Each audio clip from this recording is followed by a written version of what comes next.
Hey, welcome to Property Development Feasibility Study for Land Subdivision project. And we're just using 1 Minute Feaso to quickly ascertain whether or not the number one goal right now is to determine if we can pay 1.5 million to the landowner. Because this is a joint venture with the landowner, we want to make sure that what they're asking for is even possible for us to even go ahead and even engage in the negotiation process to be able to get to it. So what we have here is a preliminary plan of subdivision that looks at the entire site, which is 1.6 hectares, and all the land surveyor did was chop it into 25 blocks. And yeah, you can get 25 blocks, but we know that from our initial due diligence that this section of the site has a koala reserve and has vegetation protection overlay. So it's called VPO, or vegetation protection overlay. So that means there's got some vegetation or some eucalyptus trees that have to be protected because it's a koala habitat. So there are koalas here. So we don't know for sure that whether or not we will be able to subdivide these lots because they might not even allow it, or even if they do allow it for some reason, that means that process is going to be difficult because you will have to relocate, you'll have to plant other trees. There's just going to be just too many costs, just too much to go through and too much hassle to go through and get over it. So if we consider that, okay, from here to here we get 15 lots and we do a feasibility, we might be able to get another one here. So it could be 15 or 16. We can't consider 25. But if the project stacks up on 15 lots, we know that we can afford to pay the landowner 1.5 million, which is what their asking price is. And that is all this whole exercise is for. We don't have all the details. We have ballpark numbers. We're going to run some numbers on it, and based on that we're going to do a feasibility. So if you look at the 1 Minute Feaso, which is this part here, these are some initial project settings, which means you can select your GST rate, you can select the interest calculation. I always prefer 3360. Log into Edge. You can sign up below this video and you'll be able to see what each of these are, and there are more videos in detail about each of these that you can go through. But in a nutshell, quickly going through this case study, we have sensitivity for 20%, and we have a target development margin for 20%. That means I just want to make at least 20% on the money. And we've got cost sensitivity and we've got sales sensitivity here. Based on the units, we are going with 15 lots. We know that the average sale price, just the land subdivided piece of lot, would be about 390. The average built area, we don't have any numbers as such. This could be 450, this could be 435, it could be some other number, but right now we've allowed 400. And the construction cost per unit. So what we are doing here is that based on when they did the project, and the market has moved since then, the land subdivision cost to connect all the services. So as you know, if you watch, there's another video about land development checklist that I put together that shows what these costs can be. So based on that, what you know is to connect all the services all up, the per lot cost could be about 75k. And we've allowed another 5% contingency on top of that. If you look at all these different costs, what do we know? We know that the landowner wants 1.5 million, so that we can do that.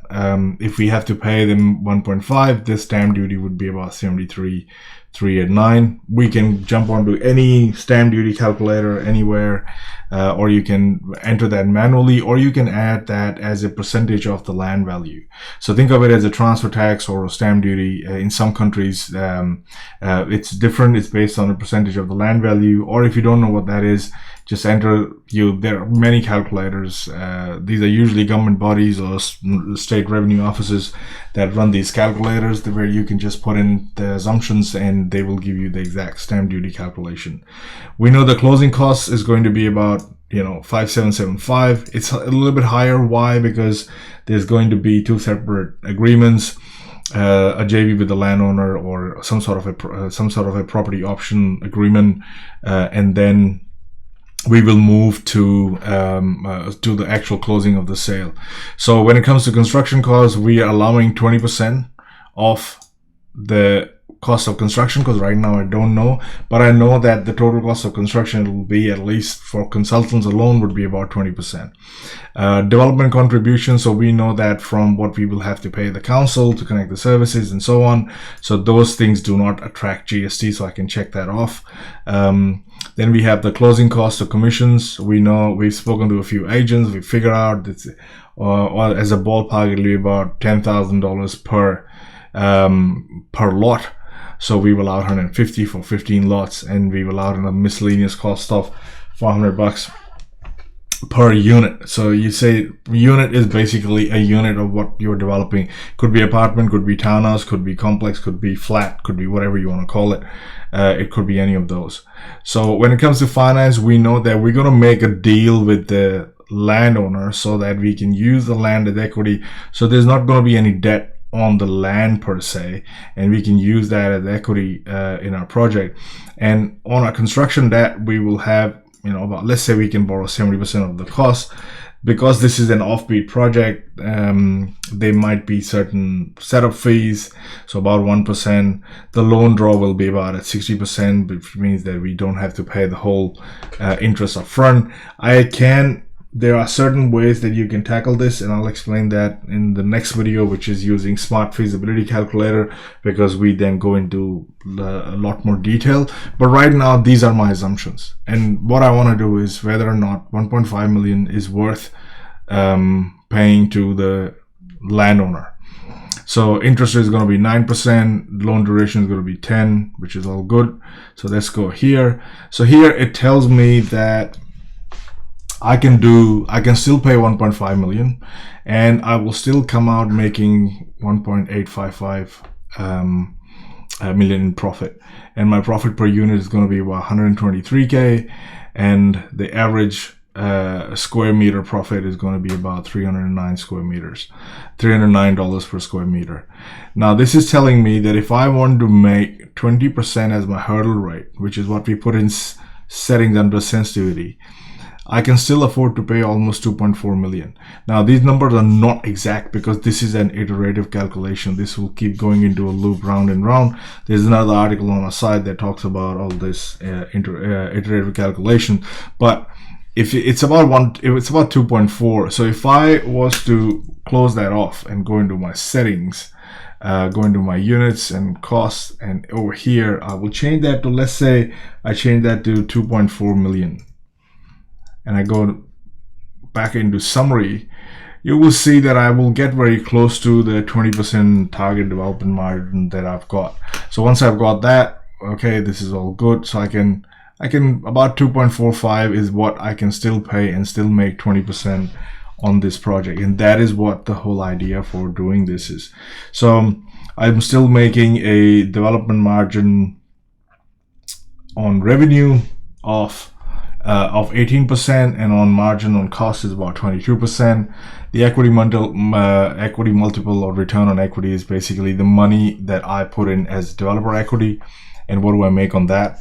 And then there are different other metrics that we explain in more detailed training.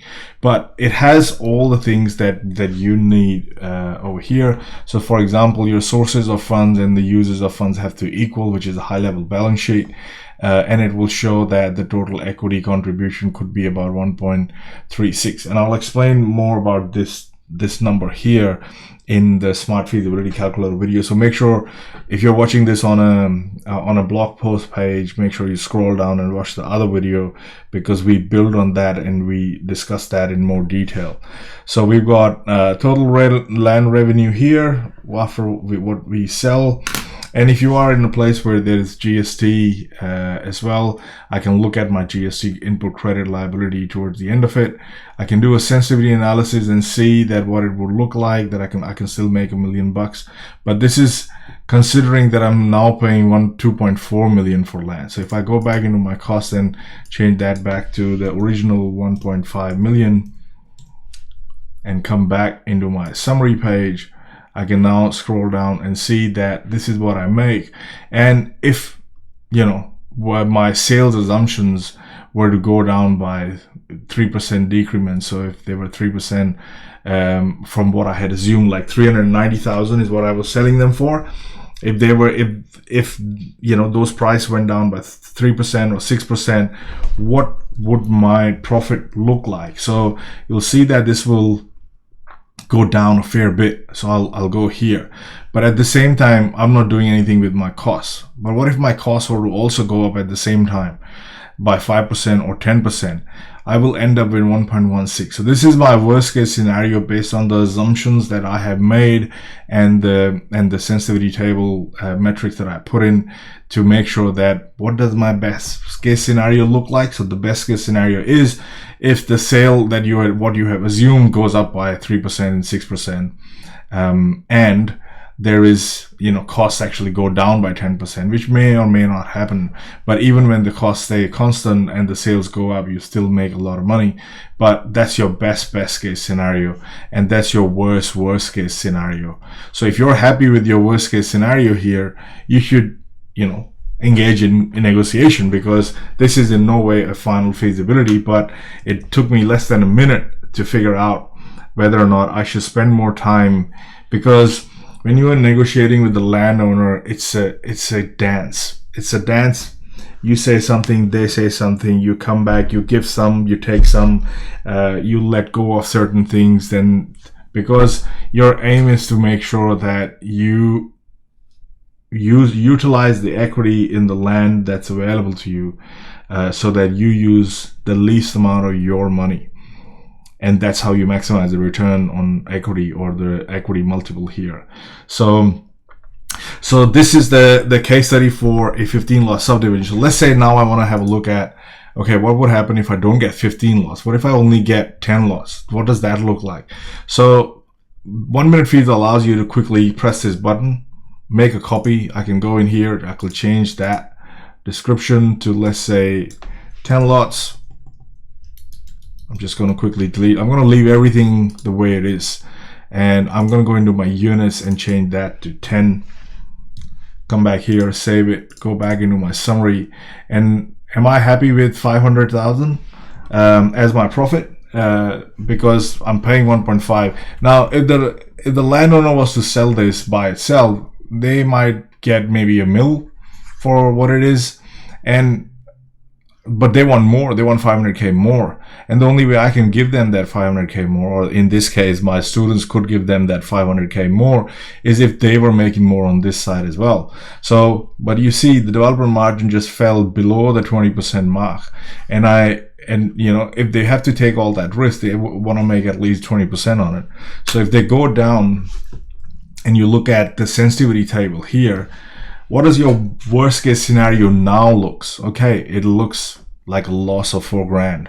So are you happy with that? If you're not happy, that means, you must be able to get the 15 lots that you want in there, which means that if the lots were to go down, this is not going to look very pretty for you. So you change that to, 12 lots, for example, and you go into summary, and you can see, okay, now it's looking a little bit better. So your worst case scenario could be that, 15 is great, 25 is the best if you could get 25, but you will still do the project with 12 lots.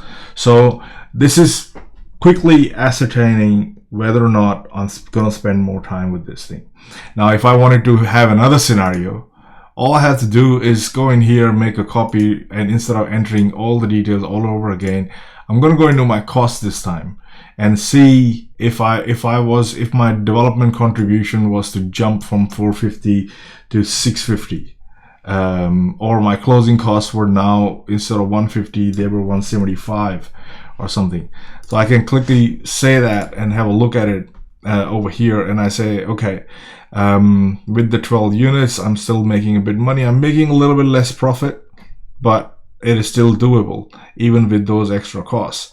So this is what 1 Minute Feaso is designed for, and it actually does very, very well and quickly. But you should understand all the different moving parts of a project and must have some sort of averages or ballpark number to work with, and they're very easy to find out. So if you sign up for Edge, which is a free registration, you can post your scenario in there, and we can jump in and show you exactly how you can use all our applications or one of our applications to do exactly what you're trying to do or negotiate a better deal with somebody.